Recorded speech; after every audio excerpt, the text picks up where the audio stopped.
Stay tuned now for Robert Young starring in Father Knows Best, which follows this listening reminder. Tomorrow evening, you'll enjoy a host of entertaining radio shows when you keep your dial set to this station. For songs, you'll hear delightful quarter-hour programs by both Dinah Shore and Frank Sinatra. For comedy, listen to Bob Hope and Phil Harris and Alice Faye. For all-star entertainment, tune to the special program To Your Heart. All of these and more are yours for the listening tomorrow night on the NBC Radio Network. Be sure to tune here for a most enjoyable, pleasure-filled evening. And now, it's Robert Young in Father Knows Best on NBC. Now listen to Father Knows Best, transcribed starring Robert Young as Father.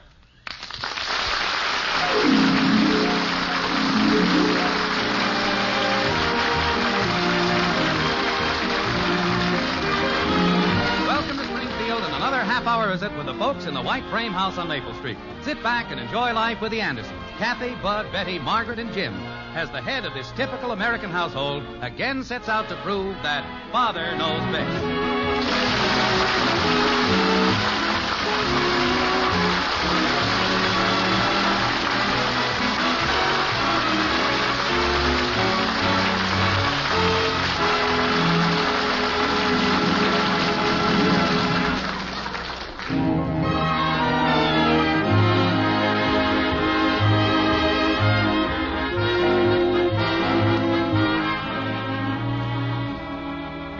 I think a person could make a real nice business out of manufacturing and selling a kit of handy aids for parents who are raising teenage youngsters.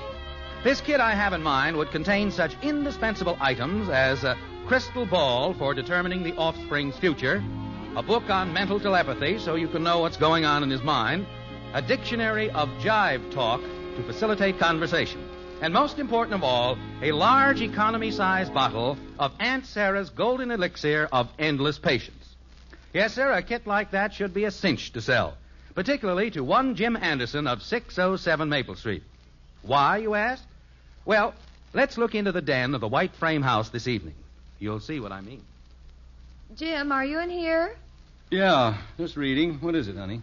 I thought you might be interested in this proclamation. What's this? I found it pinned to your daughter's pillow this morning when I went in to make up the beds. Which daughter, the little one or the big one? The big one. Read it. To whom it may concern. I presume the whom in this case refers to us. I presume. To whom it may concern. I hereby give notice that henceforth and in the future I wish to no longer be treated as a child. And that henceforth and in the future I shall be regarded as an adult. Since I am now 18 years old, I feel I am entitled to a degree of independence. Entitled to it? She doesn't even know how to spell it. Read on. A degree of independence not heretofore granted me by those whom it may concern. So, let it be known that from now on and hereafter, I do not wish to be told what to do and what not to do, since I am capable of knowing these things without being told. I am not a child. Signed, respectfully, your adult daughter, whether you know it or not, Betty Anderson. Well, that's quite a document. What brought this on? I imagine it was because you told her to go to bed last night. Oh, no. That was it, I'm sure. So she wants her independence. Oh, Mother, has Hello Father Janie called? I've been right here by the Hello Princess telephone. No calls. Betty, your father and I have just been looking over your announcement. Well, those are the facts, Father. I mean every word of it. You think you can manage to get along without any suggestions or advice from us? Is that right? I'm definitely, positively, and absolutely certain of it. All right, we'll give you your chance. From this moment, henceforth, and in the future, we shall consider you an adult and treat you accordingly. Now, dear, let's not go overboard. It's a deal, Father. You promise now, remember.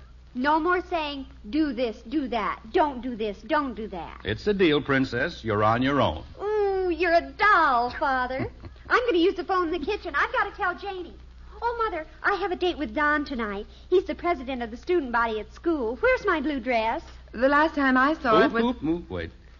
Now that you're an adult, Princess, Betty, I'm sure you know where your dresses are. Yeah. Well, I can find it. I wouldn't laugh quite so soon, dear. You know what usually happens when you make these deals with the children? Oh, don't be ridiculous, honey. She's in hot water already. Believe me, this is one caper where I'm going to have both the first and the last laugh. I hope so. But history is against you. Oh, you'd better go up and shave, dear. The Williams may stop by this evening.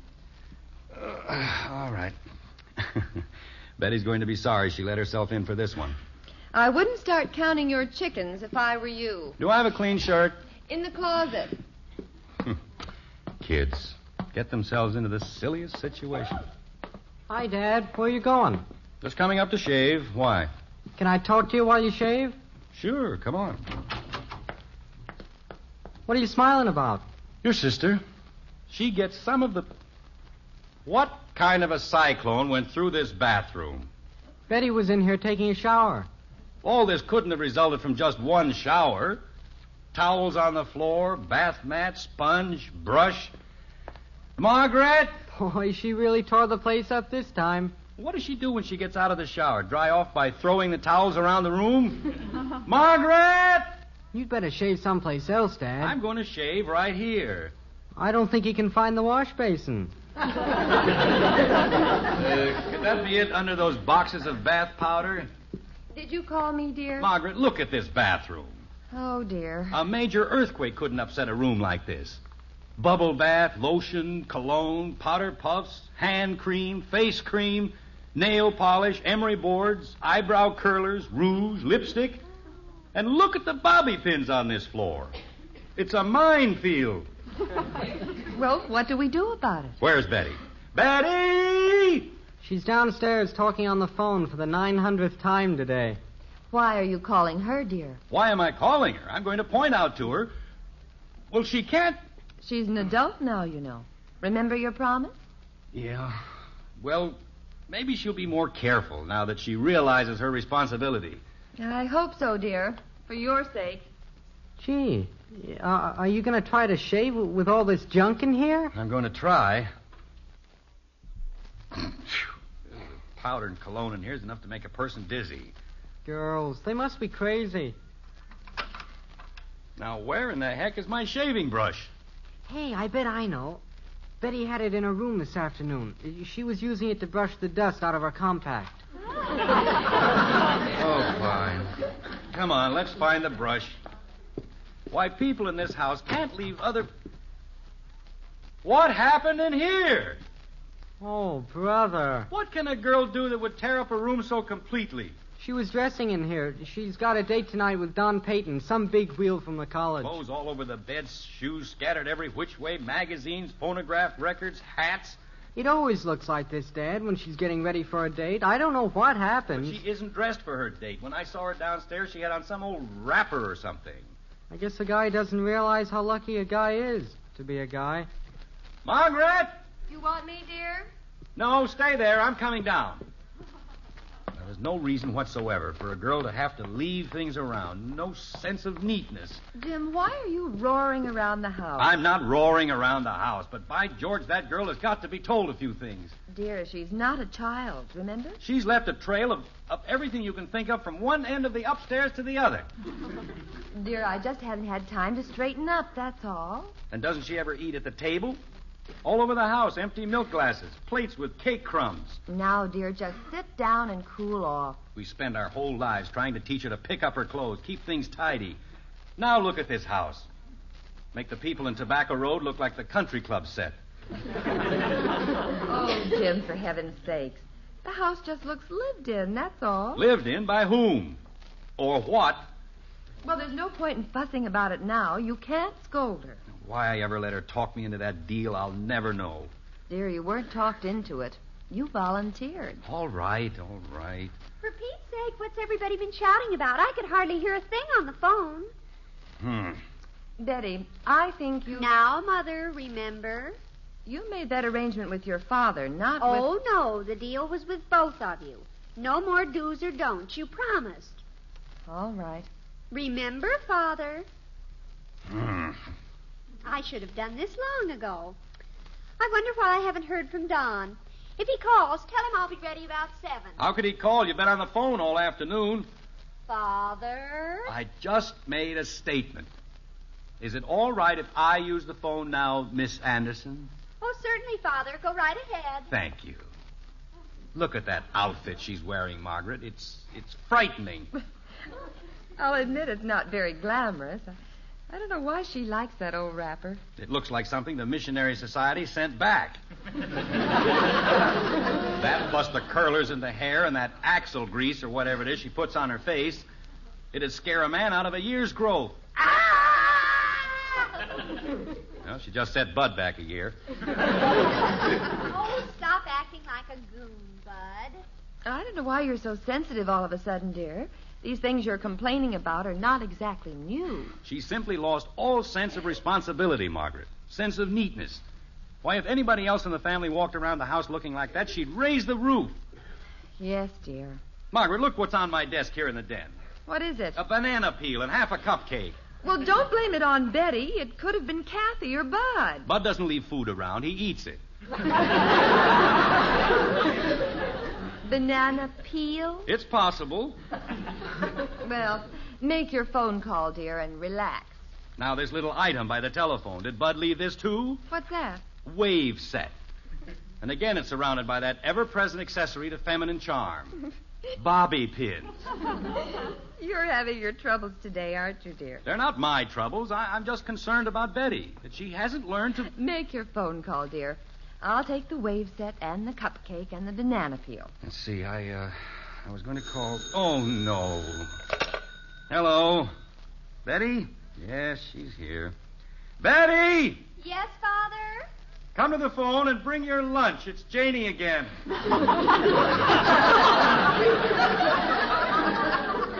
Margaret, this is fantastic. Oh, stop. The very second we give Betty this independence she wanted, the whole house falls apart. Now we can't even get to the phone. Well, what would you like me to do, Mr. Negotiator? Any suggestions? Our daughter's character is disintegrating before our eyes. Well, what are you going to do? I'm not sure, but I can tell you this. I'm going to do something. Thanks, Father. Hello? Oh, hello, Janie. This is good for at least 2 hours. Who answered the phone? That was my father. Oh, he's just fine. Now she can't even tell the truth.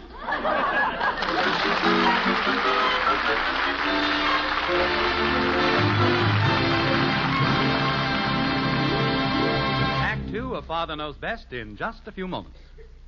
Monday means music on NBC. And next Monday evening, when you tune to this station, you'll hear Gordon MacRae and Gladys Swarthout co-starring in Friedrich von Flotow's immortal opera Martha.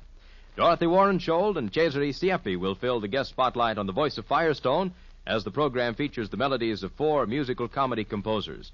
Be sure to tune for The Voice of Firestone and melodies that never grow old. Later Monday evening, listen to the Telephone Hour and its guest, mezzo-soprano Blanche T-Baum. Among Miss T-Baum's solos Monday will be the traditional American song Juanita and Because. It's the week's finest musical evening, Monday night on NBC. Be sure to listen.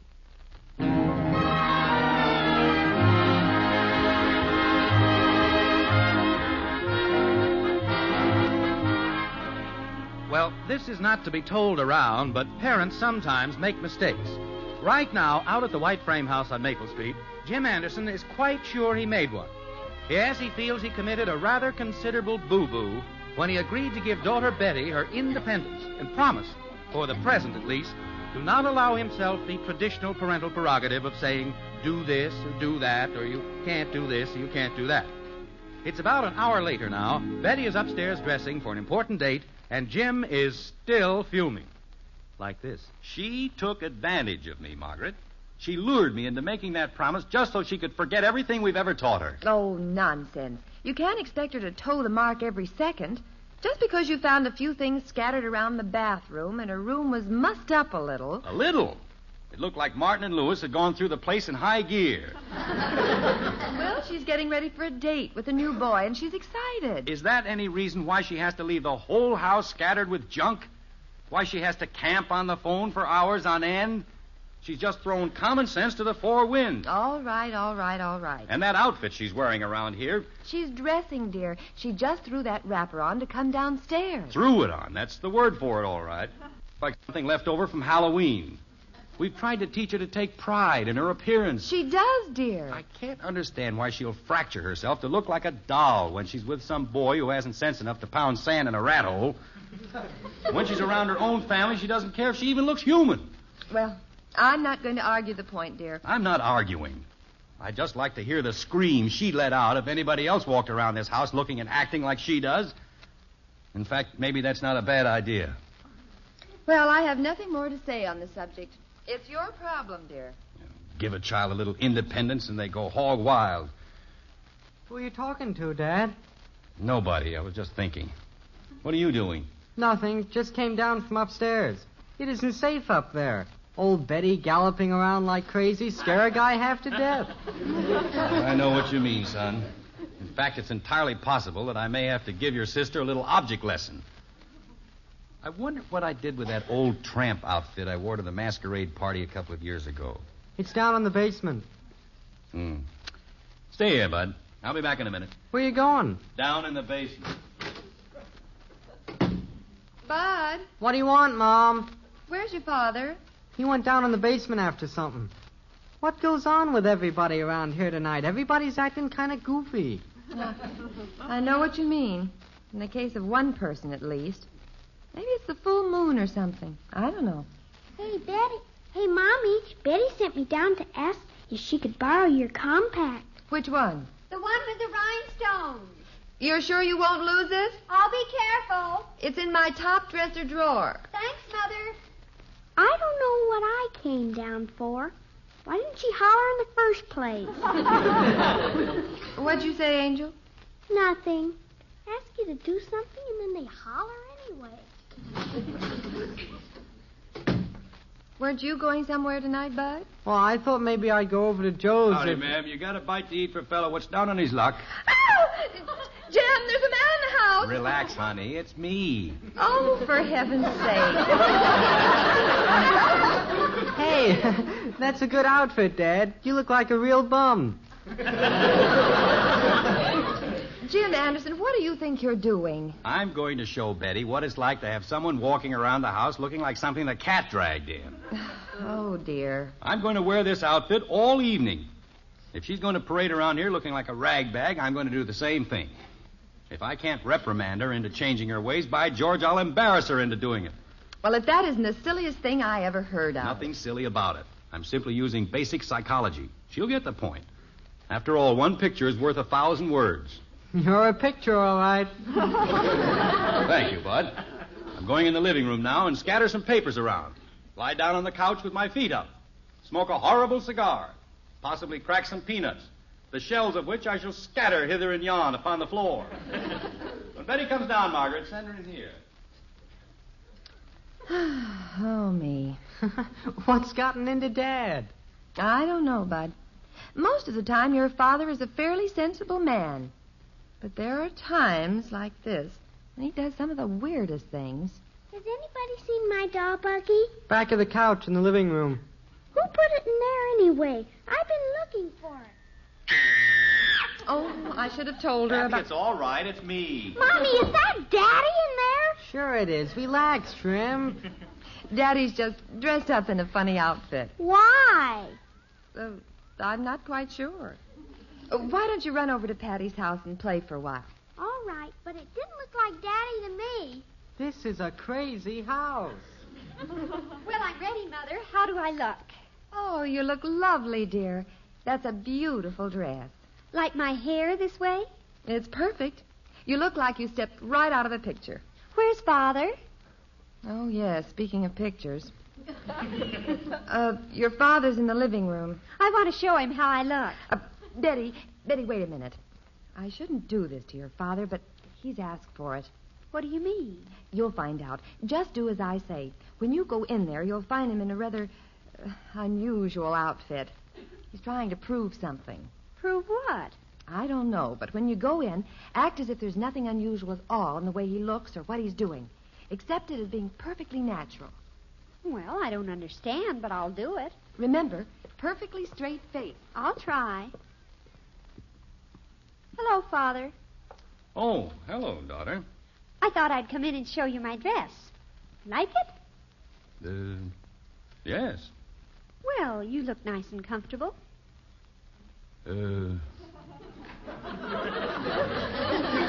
What happened to that other thing you were wearing? I just slipped that wrapper on to come down to the telephone. Yeah. Well, I just slipped into these clothes to relax, you know. Person doesn't need to put on airs around the house. I think you look charmingly casual. All right, Princess. Your mother tipped you off, didn't she? What do you mean, Father? You know very well what I mean. I went to all the trouble to put on this get-up for a very definite reason. I wanted to illustrate to you graphically certain errors in your conduct, which, because of that ridiculous promise you talked me into this morning, I cannot explain to you directly. Oh, you object to that old wrapper. All right, I won't wear it anymore. A suggestion is permissible. And there are a couple of other things. I'm not saying do or don't, remember. I just want you to come with me upstairs. All right. I'm not going to criticize you. After all, I agreed you were an adult. We're just going to view a certain room in the house. I feel that what we will see there will convey my feelings much more eloquently than the words, which I am at present not at liberty to use. What room are you talking about, Father? Right up here. Shall we glance into the bathroom? The decor is most interesting. I don't see anything. Well, what happened to it? Towels properly folded and hung on the racks. Bath brush in place. It looks fine to me. Who cleaned it up? I did. Oh. Well, there's something else. Come over here. This, I know, will be interesting. Your bedroom. If it is possible to see over the... Well, where is everything? I don't know what you're talking about, Father. It was mussed up a little while I was dressing, but I straightened it up in a minute. Can you see anything wrong? Is that perfume bottle supposed to be on the dresser there? That's where I always keep it. Oh. Well, take the downstairs, for instance. I noticed a while ago that there were a number of empty milk glasses, banana peels, part of a cupcake. Those were Kathy's. She and Patty Davis had a tea party this afternoon. Oh. Well, Jim, Yes? will you come downstairs for a minute? Let's go down, Father. Don will be here to pick me up in a minute. Jim? We're coming, Margaret. The reason I went to all this trouble, Princess, it just seemed if you were going to be an adult, as you insist you are, that, well, neatness and personal responsibility is so extremely important. I realize that, Father. Dear, there's something I'd like to speak to you about. All right, honey. What is it?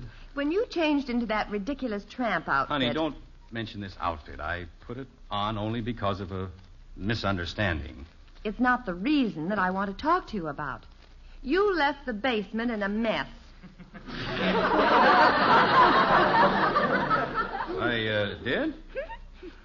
All right. So this wasn't my day. Oh, that's Don. Hand me my coat, will you, Mother? Well, obviously, this is no place for an old tramp. I'll just... Wait a minute. You stay here, Father. I want you to meet Don. Betty, no. Well, not in these clothes, Princess. I look like a bum. I don't care what you look like. You're my father. And after all, this is our home. You can dress in any manner you please. Oh, now, Betty, just slip out the door and... Certainly not. Why, I wouldn't think of going out with a boy that you and Mother hadn't even met. Betty, not now. We know that Don is a fine... No, I insist that you meet him. It's my adult responsibility. Well, I'm not going. Father, you come back here. If those tramp clothes are good enough for the family, they're good enough for my friends. This is a cruel thing to do, Betty. You have it coming to you, Father. Oh, hello, Don. Come on in. Thanks, Betty. Gee, you're ready. That's wonderful. I'd like you to meet my family. Don, this is my mother. How do you do, Mrs. Anderson? Hello, Don. And Don, this is my father. Well, how do you do? Yeah. How do you do? How are you, son? Fine. Isn't Father cute? Yeah. My boy, your bewilderment at my attire is understandable. You see, Doesn't he make a beautiful bum? Yeah. I suppose I should tell you why he's wearing that silly outfit. He and Mother are going to a costume party, and he was just trying it on. Oh, sure. Gee, I wondered. Had you fooled there for a minute, didn't we? Yeah, you sure did, Mr. Anderson. I couldn't figure it out. Shall we go? Yeah. Good night, and nice to have met you both. Nice to have met you, Don. Have a good time. Oh, that girl. Well, she certainly pulled you out of that one. I thought she was just trying to embarrass me. Yes, dear, and she knew that's what you thought. I wonder when you'll stop trying to outguess the children. Gee, that was a really thoughtful thing of Betty, making up that masquerade story. Father, I forgot to tell you. I'll be home around 11. Okay, Princess. Good night, you little boy, Father. Good night, you grown-up daughter.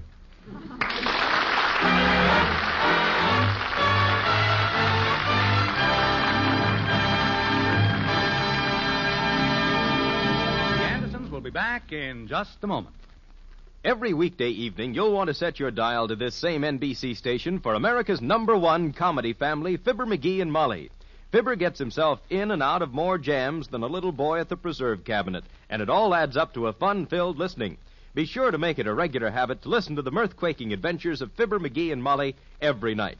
And keep up to the minute on the news of the world by tuning to Morgan Beatty as he reports the latest happenings from throughout the globe.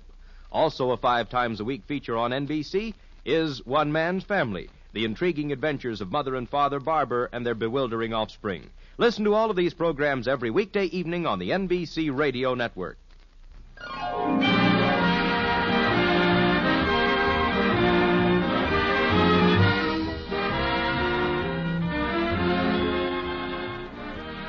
Well, it turned out to be a rather peaceful evening at the Andersons after all. Margaret and Jim and Kathy and Bud went to bed about 10 and all slept soundly. Well, all except one. Jim has been a little restless. Honey, Mm-hmm. it's 12 o'clock. Oh, what of it? Where's Betty? What are you talking about? There's a car parked out in front. I woke up just now and realized those kids are sitting out there. Oh, Jim. After all that big talk Betty gave me about being grown up and responsible. Jim, where are you going? I'm going to the window and call her. Betty? Betty? Is that you, Mr. Anderson? Yes, where's Betty? Well, she went in an hour ago, but I can't get my car started. Will you come down and give me a push?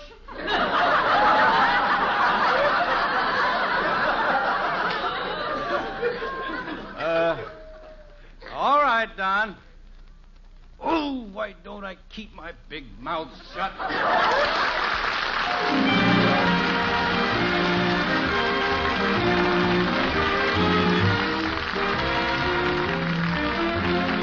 Join us again next week when we'll be back with Father Knows Best, starring Robert Young as Jim Anderson. Father Knows Best is an NBC Radio Network production in cooperation with Cavalier Enterprises. In our cast were Helen Strom as Kathy, Gene Vanderpyle, Rhoda Williams, Ted Donaldson, and Gil Stratton, Jr. Father Knows Best, based on characters created by Ed James, is written by Paul West and Roswell Rogers, directed by Arthur Jacobson, and transcribed in Hollywood. This is Bill Foreman speaking.